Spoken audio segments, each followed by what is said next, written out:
Good evening, and welcome to the Committee of the Whole meeting on August the 13th, 2024. We welcome everyone here today and all those watching on YouTube.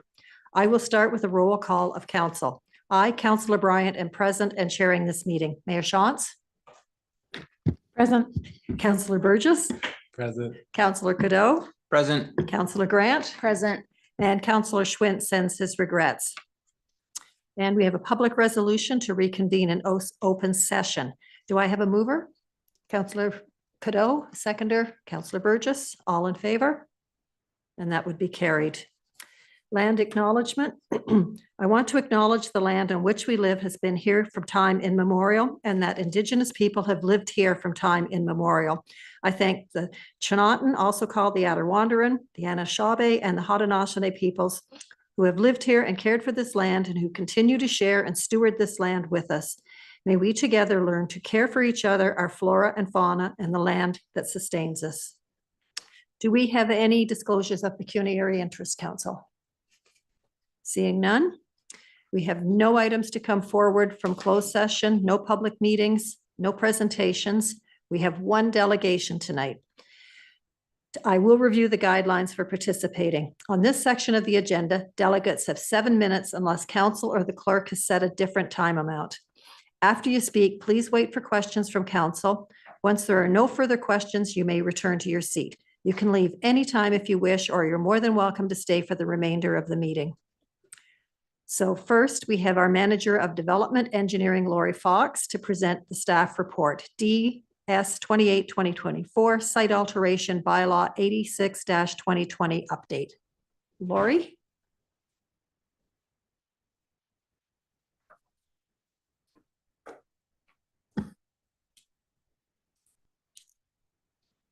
Thank you. Madam Chair and Council, on behalf of Development Services, I'm pleased to be presenting the staff report before you, asking Council to adopt an update to the site alteration bylaw, including updates to the fees and charges bylaw and the creation of a site alteration reserve fund. In December 2020, the Township approved its first site alteration bylaw to regulate site alteration activities within the Township. The bylaw was created in part to deal with issues the Township was dealing with related to a hauling of unidentified fill onto properties within the Township. The bylaw included regulations, permit requirements, and exemptions for some work. In 2023, Council asked staff to provide an update to the bylaw, which would consider changes within the industry and the introduction of the Ontario Regulation 406-19. Staff reached out to the public through the Engage Waterloo website for comments on the update. We also spoke to stakeholders such as area builders and developers to solicit comments related to development. Staff further reviewed similar bylaws that area municipalities have adopted and compared them with our documents. We received updated industry standards and attended focus group discussions about excess fill management.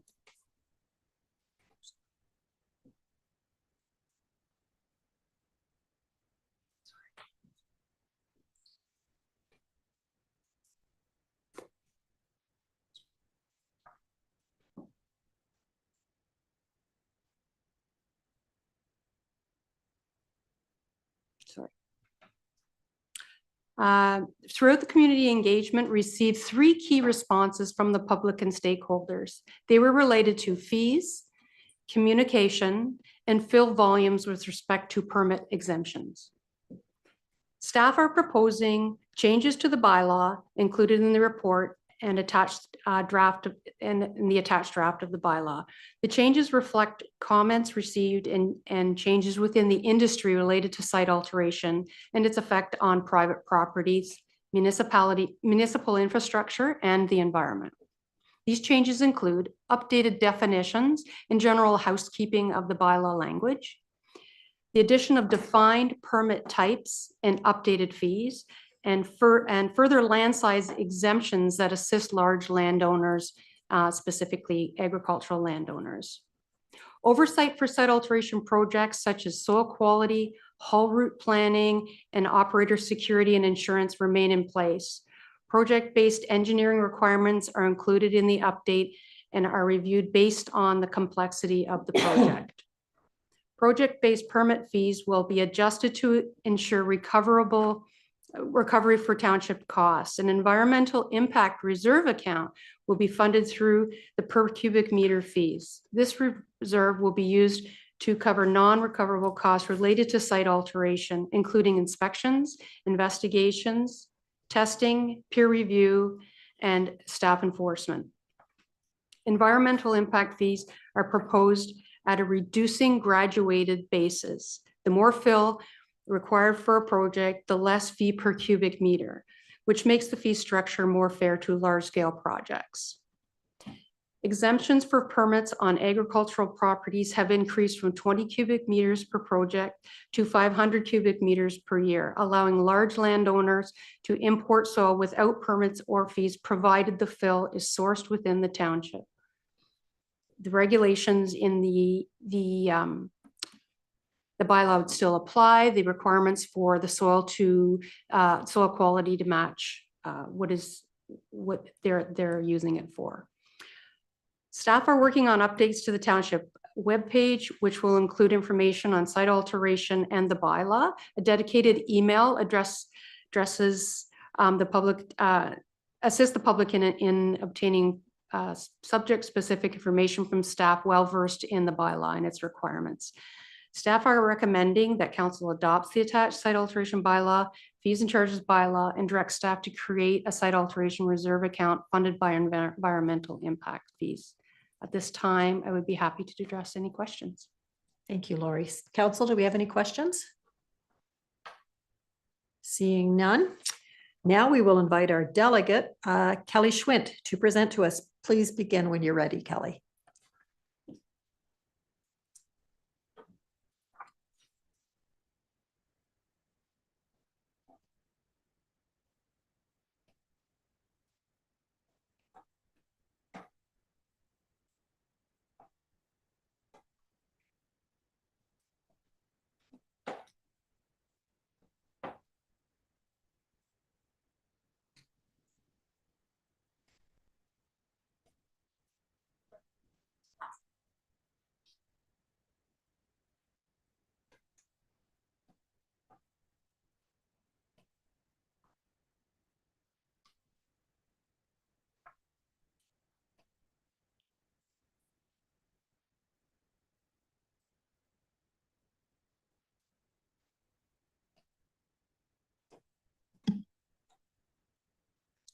Good evening, Mayor Shantz and Council. Thank you for the opportunity to discuss my concerns regarding the Township of Woolwich's site alteration bylaw. I am a lifelong resident of the township and I am now a taxpayer. After reviewing the bylaw and the proposed changes, there are significant issues that affect landowners, farmers, and people looking to build in our community. Today, I will walk you through these concerns and offer recommendations that I believe are reasonable and beneficial for all stakeholders involved.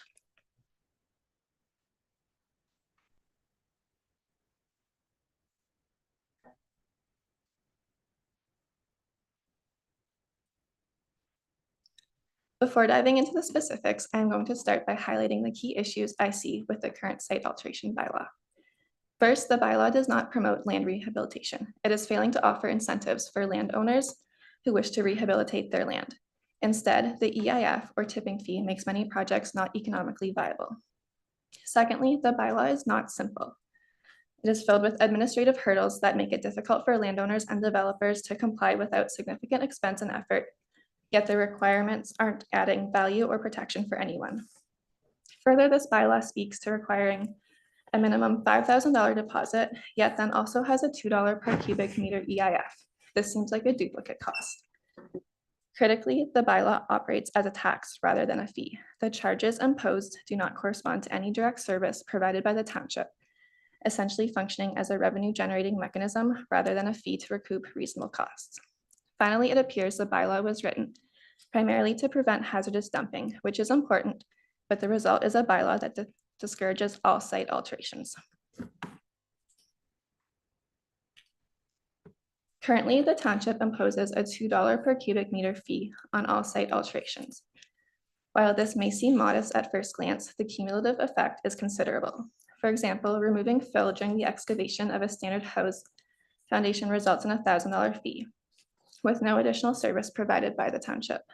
Now consider the rehabilitation of a 9.5-acre brownfield site back into agricultural use. This cost would be a range of $250,000 to $450,000, a prohibitive expense for most landowners. This fee structure discourages important land rehabilitation projects and adds unnecessary costs to new housing, ultimately impacting our community's growth and sustainability. Furthermore, by imposing such high costs, this is effectively closing the door on opportunities for land improvement that align with our broader goals of environmental stewardship and agricultural preservation, or the taxes passed on to the cost of a new house in a time where housing is already out of reach for many. There is also the concern about agricultural land preservation. The township has made it clear that protecting agricultural land is a priority, which we fully support. However, the current fee structure contradicts this goal. For example, a citizen in North Dumfries won a Judge's Choice Award by the Ontario Stone, Sand and Gravel Association for the work that he did converting his gravel pit back to farmland. In contrast, here in Woolwich, the prohibited fees actually deter landowners from rehabilitating former gravel pits back into productive agricultural land. If the township truly values agricultural preservation, then it must support, not penalize, land rehabilitation projects. This applies to abandoned pits as much as it does to current operations. The EIF fee, although at first glance seems minimal, is actually quite a large fee, as previously stated. With this, the township will effectively be making money taxing the site. However, the township is not allowed to be a profit center. So what exactly is the township doing with the money? It is claimed to be used as a reserve fund to pay for enforcement. Next, let's consider the environmental and economic impacts of the current bylaw. As Elmira, Breslau, and other areas within the township continue to develop, the fill generated from these projects must be managed efficiently. However, the current bylaw's restrictions push this fill out of Woolwich, leading to increased transportation distances, heavier traffic, and a larger carbon footprint. There seems to be a misconception that landowners accepting fill on their property are receiving windfall profits.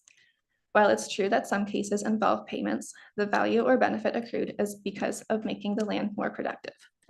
To address this, we suggest the township differentiate between local and imported fill and having a source declaration form. A site alteration bylaw is a permitted regulation, but as written, it appears the position the township has taken is that it wants to discourage all site alterations, regardless of the situation, and is doing so by imposing an excessive tax. Currently, the EIF proposal does not link costs incurred by the township to the service provided. I also want to note that nobody wants contaminated soil to be dumped in our township. At the same time, this proposal will not prevent it. It will just penalize and add expense to legitimate and necessary construction activity. Based on these concerns, I propose the following recommendations. 1, revise the application fee structure to charge $155 for small alterations and $2,600 for permits involving more than 15,000 cubic meters of fill, and eliminate the per cubic meter fee. 2, update the permit process to require a listing of the fill source. Fill from known clean sites within the township, such as approved subdivisions, should be exempt from testing. 3, the township should clearly differentiate between site alteration and site rehabilitation, with policies that encourage land rehabilitation projects. 4, finally, an affidavit or should suffice for determining the source of fill, simplifying the process for landowners and reducing unnecessary costs. In conclusion, the current site alteration bylaw presents several challenges that hinder land rehabilitation and impose undue burdens on local projects. I would also note that it is surprising that I am the only delegation here tonight. What consultation has occurred and what feedback has been received? 2 firms I spoke with last week did not know it was coming up tonight and had heard nothing since last fall and early this winter. Thank you. Thank you, Kelly. Does council have any questions for the delegate? No, seeing none. Thank you for coming, and you're welcome to stay for the rest of the meeting. Thank you. Okay, we have a resolution before us. Does council need it read out, or are you okay with what's been written? Okay, do I have a mover for that motion? Councillor Cadeau, a seconder? Councillor Grant, any questions? Councillor Cadeau, and Mayor Shantz next. Thanks, Chair. Through you, this question will be for the Manager of Development Engineering.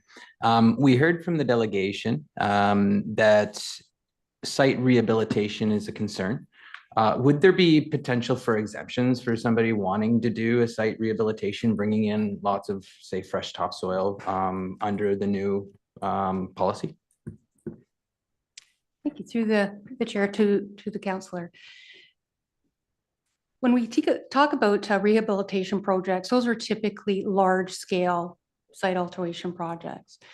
And once they are over 10,000 cubic meters or 1,000 truckloads, which it's not very hard to do if, let's say, you are rehabilitating a gravel pit or a large site like that, that would be called a commercial fill permit, and that would actually come through to council for approval.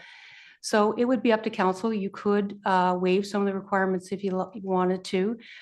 Considerations could be given to that if you wanted. They could be included in an agreement. We would be recommending that any of the commercial fill operations would have an agreement associated with them between the township and the developer. So they're very site specific, and they are a great place to consider things like that. Mayor Shantz.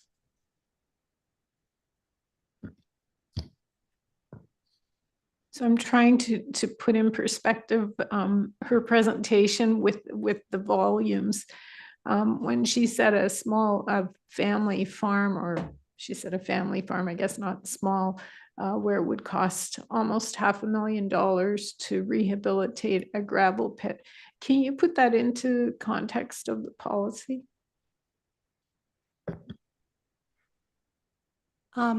Sure. Through the chair to the mayor. Yeah, as I said, it would come in through council. These large scale projects would come in through council for consideration. They are very site specific on really on what they are. So for instance, she did mention, let's say a farm that needed to add some depth, some top depth and topsoil to their farm. What the new bylaw does for that is it allows an agricultural property to import 50 loads a year exempt without any fees onto their farm.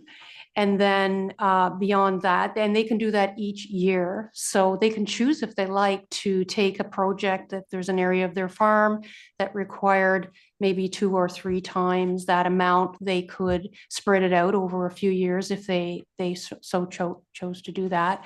Or they could, come in and get a regular permit that would have the regular permit fees. During our discussions with, in particular, agricultural landowners, it seemed to us that that's really more of what they were looking for, was larger exemptions. Often when I would consider a permit for an agricultural operator, they had very specific areas of the property that they were wanting to fill in, some low spots, or bringing up, depending on what kind of crop they were growing, they would need to bring up, top dress it. And often, the challenge there was the maximum amount was for the project as opposed to per year. And that was something they often said to me, well, can I bring some in this year and then some in next year? And the original bylaw wasn't developed for that. It was developed to look at each fill project as a project and not with timelines. So we felt that extending these additional exemptions would help them. Any other questions? Councillor Cadeau. Thank you. Through you, Chair. Lori, can you speak to the consultation process? Because that was another point that was brought up in the presentation. Sure. So through the chair to councillor. So what we did, we've had it on the Engage Waterloo website for some time. It didn't generate very many responses. We actually did then have to go out to engage to the public and mostly to our development partners and building partners. But what I did do was I did reach out to some of our applicants that had received permits in the past to get some responses from them. And then anybody that, as they would apply for a permit and engage in discussions with us over the permit process, I told each of them that we were going through this process and encouraged them to please, write in, reach out to me through either the Engage Waterloo website or directly through email. We didn't get very many responses back in general. The development community responded through the Development Liaison Committee. One person submitted all of their comments to us. And then we had a total of 3 people respond from the public. Councillor Grant? Thank you. Through you to Ms. Fox. I'm just wondering about the building a reserve fees. So part of the goal stated here by the bylaw was to ensure the township doesn't bear costs associated with alteration activities, as well as collecting adequate securities to protect township infrastructure. I'm just wondering if The heck? the rate that we have accurately reflects the fee, like the fees, does it accurately reflect the costs that we're incurring? Through the chair to the councillor. Our bylaw is quite young still, even we haven't been working with it very long. But I've been involved with many organizations and committees to do with site alteration within the Southern Ontario area. There have been some things thrown around about how much money a reserve like this should have in it to cover costs that could happen. And through the province recommended at one point it be $2 million. That was about 4 years ago, so that could have increased by now. So I feel like we should be working towards having a reserve that is at least a value to take care of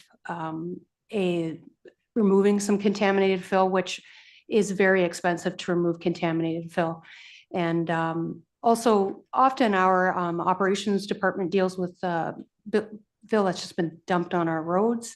So this fee, this reserve could cover some of those costs off to help offset that. Thank you. I'm glad that you provided examples, because that was going to be my next question. If you can give me some examples of the types of things that might incur costs for us. Legal fees as well, legal fees, things like that. Yeah. Any other questions, council? Councillor Cadeau? Thanks. This wouldn't be directed at Jeff. Do you foresee any difficulty in the enforcement side of things? Through you, Madam Chair, we've been talking with Lori about the enforcement process. And the thought is that we would work jointly with Ms. Fox and her department. So they really are the experts on the site alteration process. But sometimes you need a bylaw there with, let's say, a ticket book in their hand to sort of really convince someone that these are the rules and they need to be followed. But Lori's team really are the experts on this. I don't think we've had too many, Lori, where we've worked together yet. Again, I think the bylaw is in its infancy, but the plan is to work together if Lori needs that enforcement support. Any other questions, council? Seeing none, you have a motion before you. We'll call the vote. All those in favor? And that would be carried. Thank you. We have no unfinished business. Consent items. We have 2 items for information and public notice. The resolution that the following consent items be received for information. 10.2 items for information and public notice. Okay, 10.2.1. RS 05-2024 Region of Waterloo Area Municipalities Library Maintenance Agreement. Anybody have any questions for any of these? No? And the other one is the counts report RS 05-2024. So nothing with any of this. Okay. Do we have a mover and a seconder for the information? Mayor Shantz, Councillor Burgess, all in favor? And those would be carried. Nothing pulled from the information package. Staff reports and memos. 12.1 DS 26-2024 Planning Improvements. Tonight we have Director of Development Services, Deanne Fries, to present the staff report. Deanne, go ahead when when you're ready. So not a lot to present here, but this report outlines. Goodbye. Goodbye. I'm like watching it in here so that I know when I'm like close to being up, Okay, but yeah. I blared it because I don't know how to. Windows 11. Thank you. Sorry, so this report, there's not a lot to explain in this report, but it outlines a number of the different actions that planning is and has done to assist property owners in applications and understanding planning processes. This was in response to council's request from a few months ago to talk about what planning was doing to help individuals, as there was an understanding that planning was very difficult to understand and convoluted and difficult for applicants. So at this point, I'm just looking for any questions and council to receive the report. Any questions from council? No, seeing none. Do I have a mover for this? Oh, sorry, Kayla. Sorry, I didn't have a question. I was just maybe gonna speak to the process of planning, as I am currently through the process of planning, and I have found the pre-consultation process to be quite helpful, having never built a house or done anything like that. I've been working closely with planning on this, and they've been a great asset as they've walked me through each process. So I do want to kind of commend you on making it as easy as possible, because there's a lot of moving parts when you're building a home, and it's definitely something that not a lot of people are experts on. So I don't envy the work that you guys do, but I do appreciate it. Thank you. So do I have a mover? Sorry, Councillor Burgess. I don't know if I asked this or not. Do I have a seconder? Councillor Grant. Any questions before we call the question? None? Then I'm going to call the question. All in favor? And that would be carried. Council updates. Do we have any members of council who wish to give an update? No? Outstanding activity list. Any discussion on the list? No? Notice of motion. Counselor. Clark Smith, we just gave you a promotion. Promotion. Thank you, Madam Chair. Not a notice of motion, but just before your adjournment this evening, we didn't finish all of our closed business. So I'd be looking for, or you would be looking for, a mover and seconder, that the council reconvene in closed session to discuss personal matters about an identifiable individual, including municipal local boards employees, and that was the homelessness update. Thank you. Do I have a mover? Councillor Cadeau, seconder, Mayor Shantz, all in favor? That would be carried. And that brings us to the end of our meeting. Would anybody like to make a motion to adjourn? Councillor Cadeau? I'm following the notes. Sorry, Madam Chair, just adjourn immediately following the closed session. Okay, so we just don't. Okay. Let me do the closing remarks then. Okay. In closing, council would like to thank all who participated, attended, or tuned in to the committee of the whole meeting, and we wish you a good night.